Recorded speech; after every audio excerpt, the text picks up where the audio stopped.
ঐতিহাসিক এক মুহূর্তের সাক্ষী এখন কানাডা। উৎসবের নগর বলে গেছে এই টরন্টো। ম্যাচ শেষ হওয়ার 2 মিনিট আগে গোলটা দিয়েছে, তারপর থেকেই রেফারির শেষ বাঁশির অপেক্ষায় ছিল দর্শক সমর্থকরা, এবং যখনই শেষ বাঁশি বেঁধেছে তখন কিন্তু উৎসবে ফেটে পড়েছে তারা। কানাডা ইতিহাস লিখেছে, কানাডা ইতিহাস গড়েছে। এখন এই মুহূর্তে এই দর্শকরা বলছেন শিরোপা নিশ্চিত করাও কিন্তু অসম্ভব নয়। দর্শকরা বলছেন এই স্বপ্ন এখন বাড়তে কিছু না, হোস্ট কানাডা, স্বাগতিক কানাডা প্রথমবারের মতো নতুন কিছু হয়তো করেও দেখাতে পারে। খুবই ভালো লাগছে, ক্যানাডা লাস্ট মিনিটে গোল দিয়ে জিতে গেছে। সব বন্ধুদের সাথে আসছি, মনে হচ্ছে যেন বাংলাদেশই জিতে গেছে। তাদের আনন্দে আমিও আনন্দিত, খুব ভালো লাগছে। We're fucking excited. Go! Why?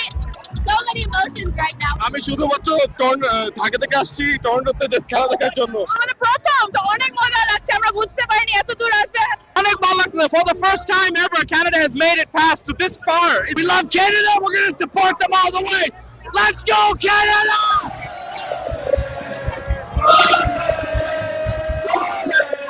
এখন কানাডার দর্শক সমর্থকদের একটাই চাওয়া, গো কানাডা গো।